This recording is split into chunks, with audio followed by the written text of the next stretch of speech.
அனைவருக்கும் வணக்கம்பா. தமிழுக்கு அணுகுக கற்பது தமிழிலிருந்து. இந்த காலத்துல செய்திகளை மிக விரைவாகவும், அதே சமயத்தில் பரப்பியவர்கள் என்று கூறினால் முதல்ல அசோகரைத்தான் கூறுவார்கள். முதல் தகவல் தொடர்பு செய்தியாளர்ன்னு சொல்லி. அது என்னன்றது இந்த பதிவில நம்ம முழுமையாக காணலாம். வாங்க வீடியோக்குள்ள போகலாம்.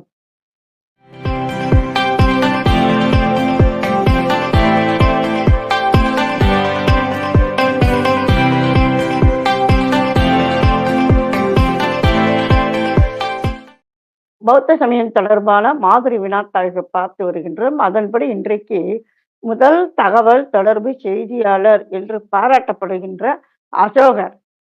அவர் பொறித்த கல்வெட்டுகளின் பட்டியல் இந்த இதுல முழுமையா பார்க்க போறோம் இப்ப.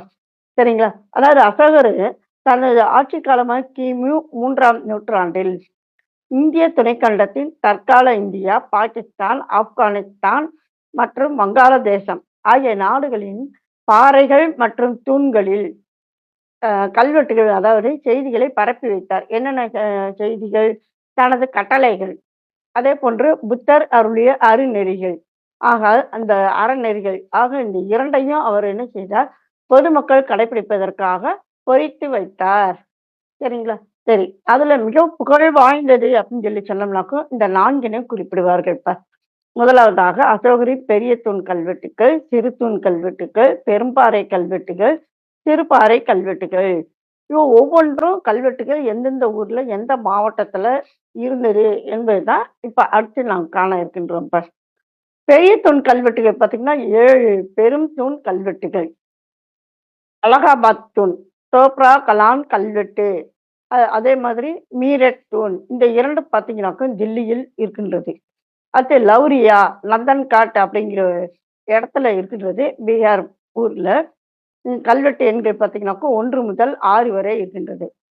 அதே லௌரியா, ராஜ் அப்படிங்கிறது பீகார்ல இருக்கின்றது. கல்வெட்டுகள் இதுவும் 1 முதல் 6 வரை இருக்கின்றது. அடுத்து வைசாலி மற்றும் ராம்பூர்வா போதியைகள் அப்படிங்கிற கல்வெட்டுகள் பார்த்தீங்கன்னாக்கா பீகாரில் இருக்கின்றது. இது பற்றிய குறிப்புகள் கிடைக்கப்பெறவில்லை. அடுத்து காந்தார கல்வெட்டுகள் மிக மிக புகழ்பெற்ற கல்வெட்டுகள் இது. காந்தாரம் அப்படிங்கிறது அதாவது ஆப்கானிஸ்தான். அது பார்த்தீங்கன்னாக்கா ஒரு தூண் உடைந்து போனது. அது 7வது தூண். சரிங்களா? அடுத்து ராணிக்கட் அப்படிங்கிறது கைபர் பக்னுவா மாகாணத்தில் இருக்கின்றது. பாகிஸ்தான் இருக்கின்றது. சரிங்களா? ஆக 7 இது. சரிங்களா? இது 1, 2, 3, 4, 5, இது 6, அடுத்தது இது 7. சரிங்களா? அடுத்து அசோகருடைய திருத்தூண் கல்வெட்டுகள். அது என்னென்ன அப்படின்னாக்கும் லும்பினி ஏற்கனவே நம்ம பார்த்துருக்கோம். நேபாளத்தில் இருக்கின்றது. அதே போன்று நிகாலி சாகர் கல்வெட்டு. அது பார்த்தீங்கன்னா லும்பினி கரிகள் நேபாளத்துல. சாரநாத்தில் பொறிக்கப்பட்டிருக்கின்ற கல்வெட்டு. வாரணாசி அருகில் உத்தரப்பிரதேசம், இந்தியா. கௌசாம்பி கல்வெட்டு, உத்தரப்பிரதேசம். இந்த கௌசாம்பி பார்த்தீங்கன்னா பின்னர் அலகாபாத் நகரத்திற்கு மாற்றப்பட்டது. யாரால் அப்படின்னா பேரரசர் ஜஹாங்கீரால் மாற்றப்பட்டது. அடுத்து ஷாஞ்சியில் இருக்கின்ற கல்வெட்டு. அது போபால் அருகில் மத்திய பிரதேசத்தில் இருக்கின்றது. அடுத்து பார்த்தீங்கன்னாக்கா அசோகனுடைய பெரும்பாறை கல்வெட்டுகள். அது பார்த்தீங்கன்னா மொத்தம் 14 பெரும்பாறை கல்வெட்டுகள். முதலாவதாக கல்கிப்பாறை கல்வெட்டு, டேராடூன் மாவட்டம், உத்தரகண்ட். குஜராத் பெரும்பாறை கல்வெட்டு, குஜராத். நலசோப்ரா பால்கர் மாவட்டத்தில் மகாராஷ்டிராவில் இருக்கின்றது. தௌலி புவனேஸ்வர அருகில் ஒடிசா. ஜவுகுடா கஞ்சா மாவட்டம், ஒடிசா. சன்னதி குல்பர்கா மாவட்டம், கர்நாடகா. ஊட்டி கர்னூல் மாவட்டம், ஆந்திரா.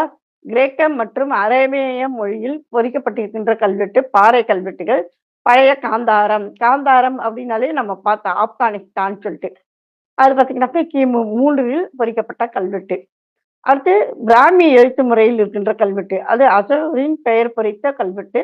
சன்னதி அப்படிங்கிற இடத்துல இருக்கின்றது. அடுத்து கிரேக்கம் மற்றும் அரமேய மொழியில் இருக்கின்ற கல்வெட்டு. காந்தார கல்வெட்டுகள் ஆப்கானிஸ்தானில் இருக்கின்றது.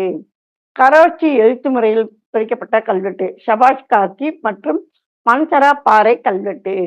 அது கைபர் பக்துன்வா மாகாணத்தில் இருக்கின்றது, பாகிஸ்தானில். சரிங்களா? அடுத்து பார்த்தீங்கன்னாக்கா அசோகருடைய திருப்பாறை கல்வெட்டுகள். அது பார்த்தீங்கன்னாக்கா காந்தார அரமேயம் கல்வெட்டு. அரமேயம்ன்றது மொழி. அந்த இடத்துல இருப்பதனால் காந்தார அரமேயம் கல்வெட்டுன்னு சொல்லுவாங்க. பழைய காந்தாரத்தில் இருக்கின்றது ஆப்கானிஸ்தான். புல்யி தருந்தே அரமேய கல்வெட்டு ஆப்கானிஸ்தான். தட்சசீலம் பஞ்சாப் பாகிஸ்தான். மகாஸ்தங்கர் வங்காளதேசம். மகாஸ்தான் போக்ரா மாவட்டம் வங்காளதேசம். மஸ்கி ராய்ச்சூர் மாவட்டம் கர்நாடகா. அக்ரௌரா மிர்ஷாப்பூர் உத்தரப்பிரதேசம். டெல்லி கல்வெட்டுகள். பைரத் ஜெய்ப்பூர் மாவட்டம் ராஜஸ்தான். குஜரா அப்படிங்கிறது ஜான்சி அருகில் இருக்கின்றது ததியா மாவட்டம் மத்திய பிரதேசம்.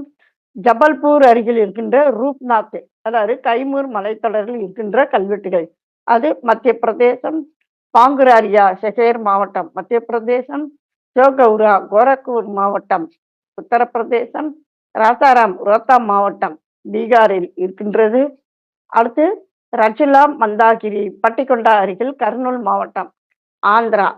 சொர்ணகிரி கர்னூல் மாவட்டம் ஆந்திரா. பல்கிகுண்டு கபிமத் கொப்பள் மாவட்டம் கர்நாடகா.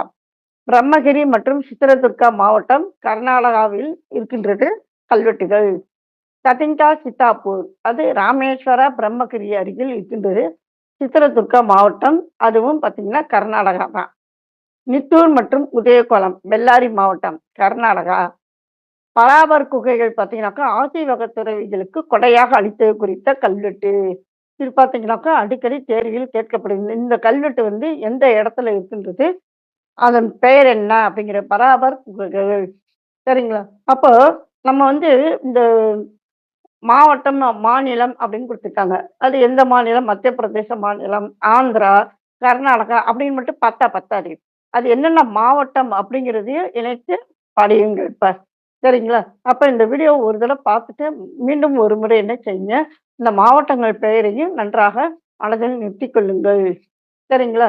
இதனுடன் தொடர்புடைய அதாவது பௌத்தம் தொடர்பான பதவிகள் மட்டுமன்றி, சமயம் தொடர்பான மாதிரி வினாத்தாள்கள் ஷார்ட்ன்னு சொல்லி சொல்லுவோம். அவை அதே சமயம் இன்னும் இந்த அலகில் காணப்படுகின்ற பிற தலைப்புகள் தொடர்பான பதிவுகளையும் மிக முக்கியமாக அசல் வினாத்தாள்கள் கொண்ட பதிவுகளையும் இத்துடன் இணைக்கின்றேன்பா.